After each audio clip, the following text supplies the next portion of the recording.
초기에 썩은 빌라를 샀을 때 5천만 원을 투자했고 지금 그 아파트 가격은 10억이 넘어요. 우와, 10배나 수익률이 나요? 여러분 솔직히 말해봅시다.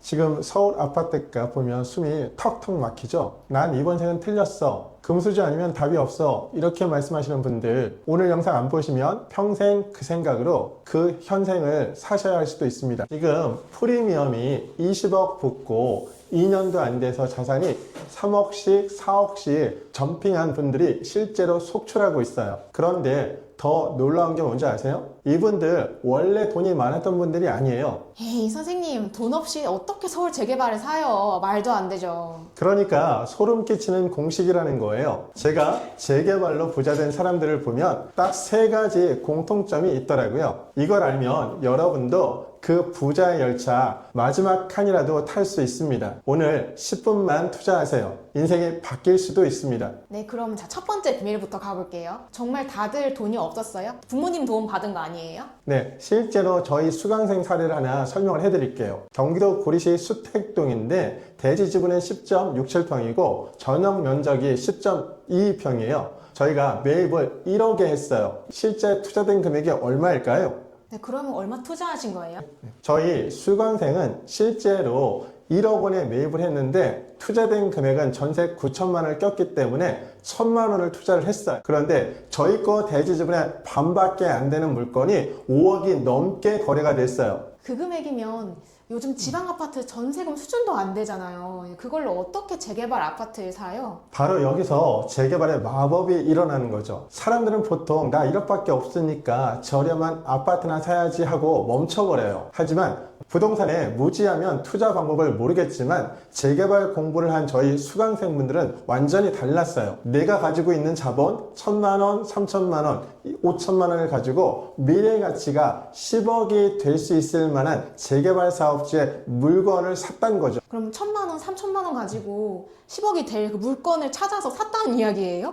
그럼요. 맞아요. 지금도 수원시 권선구 세류동이나 수원시 장안구 조원동, 그 다음에 서울 같은 경우는 관악구 신림동이나 또 금천구 독산동이나 시흥동 이런 곳들을 보시면 충분히 1천만 원, 3천만 원 갖고 10억이 될 만한 아파트 입주권을 받을 수 있는 그런 재개발 사업지에 썩은 빌라라고 얘기하잖아요. 그런 것들을 살 수가 있어요. 처음엔 다들 어렵다고 생각을 해요. 하지만 공부를 조금이라도 한 분들은 남들이 겁낼 때 매입을 해요. 지금은 피만 몇 억씩 넘는 것들이 정말 많아졌어요. 돈이 많아서 투자하는 게 아니라 투자하는 결심을 하기 때문에 돈이 늘어나는 구조를 만들게 된 거예요. 그러네, 선생님. 서울 재개발지 사놓고 거기 들어가서 살려면은 솔직히 너무 힘들지 않나요? 인프라도 또 부족하고 낡아서 좀 살기가 싫어요, 솔직히. 그래서 돈 번 사람들의 두 번째 공통점이 여기에서 나오는 거예요. 이분들은 실거주와 투자를 완벽하게 분리해서 생각을 해요. 그게 무슨 의미예요? 예를 들어 신림에 나중에 신축 아파트가 될 만한 그런 빌라를 사놓고 본인은 마포에 낡은 빌라 월세 살면서 사는 거예요. 와, 그거 하려면 최소 몇 년은 해야 되잖아요. 저는 그런 거 못할 것 같아요. 사실은 그렇게 하셔야 돈을 벌 수가 있어요. 그분들이 굉장히 영리한 거예요. 내 자산이 가장 빨리 불어날 곳에 돈을 묶어두고 몸은 조금 불편해도 가성비 있는 곳에서 버티는 거죠. 월세 산다고 꿀이냐고요? 아니에요. 내 집은 신림에 새 아파트 지어지고 있다 이런 확신이 있는데 세상에 꿀릴 게 뭐가 있고 무서울 게 뭐가 있겠어요. 그러니까 지금의 편안함을 미래의 자산과 바꿨다는 말씀이시죠? 네, 맞아요. 두 번째 저희 교육생 사례를 설명을 해드릴게요. 이분 같은 경우는 전세금을 빼서 재개발 사업지에 투자를 했고 월세 거주하셨더랬어요. 그런데 지금은 그 재개발 사업지가 아파트로 완전히 바뀌었어요. 서대문구 홍은동에 힐스테이트, 현대건설에서 지은 힐스테이트 홍은 포레스트라는 아파트로 완전히 바뀌었죠. 그럼 방금 전에 말씀하셨던 그 물건은 투자금이 얼마였어요? 초기에 썩은 빌라를 샀을 때 계약금은 500만 원이 들어갔고 나중에 이제 분양 신청할 때 그때 조합원 계약금이라고 해서 4,500만 원이 들어갔어요. 그래서 전체적으로 봤을 때는 5천만 원을 투자했고 지금 그 아파트 가격은 10억이 넘어요. 그래서 실제 투자금 대비 수익률이 거의 10배가 넘게 났죠. 우와, 10배나 수익률이 나요? 원래 이런 재개발 투자 같은 경우에는 수익률이 그렇게 높게 나오는 경우가 많나요? 일반인들은 사실 그 부분을 되게 어려워하는데 굉장히 쉬워요.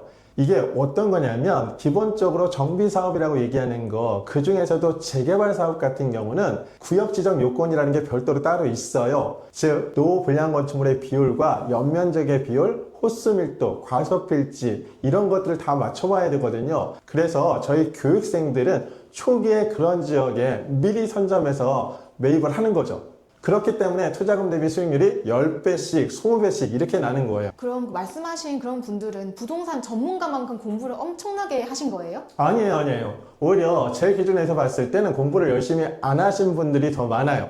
제가 늘 말하거든요. 열심히 하지 마라. 대신 제대로 한 번만 해라. 주변에서 부동산 하려고 하는 사람들 보면은 뭐 법조인급으로 해야 된다 뭐 이런 얘기가 있던데 열심히 하지 말라니까 좀 반전인데요? 진짜 그렇게 해도 돼요? 공부만 하다가 지쳐서 정작 매수는 못하는 분들이 정말 많아요. 그런데 제가 가르쳐 드리는 대로만 따라 하신 분들은 공부를 한두 달 만에 하고도 재개발 사업지가 될 만한 지역에 투자를 하셔서 수익을 많이 높이시는 분들이 정말 많습니다. 또 어떤 분들은 정말 공부를 열심히 하셨다고 하는데 놓치는 부분들이 있더라고요. 그게 바로 권리산정 기준일지예요. 기초지식 하나를 제대로 공부하지 않아서 적게는 수천에서 많게는 수억 원씩 기회비용을 날리는 경우도 있어요. 제 강의에서 딱 몇 줄 분량 내용인데 그런 것들을 공부를 안 하시는 거죠. 와, 그럼 그 몇 줄의 지식이 아파트를 지켰냐 날렸냐 이거를 결정한 거네요? 네, 맞습니다. 이분들이 성공한 건 매일 밤새워서 공부해서가 아니에요. 재개발 강의 하나 제대로 듣고 기본기를 탄탄하게 다졌기 때문에 수익을 낼 수가 있었던 거예요. 복잡한 거 다 빼버리고 돈 되는 핵심만 아니까 실행력이 생기게 되는 거죠. 이런 재개발 투자를 하기 위해서는 정말 기초적인 지식과 개념을 똑바로 공부하고 실행하는 게 중요하다는 말씀이시죠? 네, 맞습니다. 가장 기본적인 부동산에서 공부해야 될 것들이 있어요. 그 첫 번째가 뭐냐면 권리산정 기준 날짜가 언제냐인 거예요. 그 권리산정 기준 날짜를 기준으로 해서 내가 아파트 분양권을 받을 수도 있고 못 받을 수도 있어요. 이게 첫 번째예요. 그리고 두 번째는 조합 설립인가 이후에 다물권자라고 얘기하거든요. 한 구역 내에 여러 개의 물건을 가지고 있는 사람, 그런 물건을 사게 되면 현금 청산이 될 수가 있어요. 그리고 또 세 번째는 사업 시행인가 이후에 분양 신청 안 하신 분들도 있거든요. 그런 경우에도 현금 청산이 됩니다. 그리고 마지막, 이게 정말 중요한 부분인데 투기과열지구 내에서, 즉 규제지역 내에서는 기본적으로 관리처분인가 이후에 재개발 물건을 사는 경우에는 현금 청산이 됩니다. 조합원 지위 양도 금지가 되거든요. 물론 예외 조항도 있긴 한데 그 예외까지는 오늘 얘기하는 건 조금 어렵게 느낄 수도 있어요. 선생님 말씀 듣다 보니까 저도 지금 당장 기본기부터 다시 배워야겠다는 생각이 좀 드는데요. 늦지 않았을까요? 이피디님, 부동산은 내가 오래 가지고 있으면 분명히 수익을 낼 수가 있고 기본적인 공부만 제대로 잘 한다고 하면 정말 제대로 된 투자처에 내가 투자해서 수익을 많이 낼 수가 있어요. 재개발 어렵게 생각하면 한도 끝도 없이 어렵지만 제대로 배우면 이보다 확실한 투자처가 없습니다. 선생님, 요즘에 재개발하는 구역이 진짜 많잖아요. 그러면 이제 점점 가면 갈수록 재개발 투자할 지역이 사라지는 거 아니에요? 아니에요. 이 서울 같은 경우를 기준으로 본다고 하면 계속해서 도시가 슬럼화 된단 말이에요. 그런 지역들이 아직까지 서울 지역에 많아요. 그리고 인천, 경기만 가셔도 정말 많거든요. 아직까지 투자할 곳들은 정말 많으니까 그런 걱정은 안 하셔도 돼요. 그러면 제가 2, 3천만 원 모아가지고 서울에 재개발 투자 가능할까요? 그럼요. 서울에도 2, 3천만 원 갖고 투자할 수 있는 그런 지역들이 있어요. 그런 지역들을 볼 수 있는 방법을 가르쳐 드릴게요. 오늘 이 영상이 도움이 되셨다면 구독, 좋아요, 알림 설정, 그리고 공유도 잊지 마세요. 다음에 만나요. 자세한 정보를 좀 알고 싶다면 밑에 댓글 확인하세요.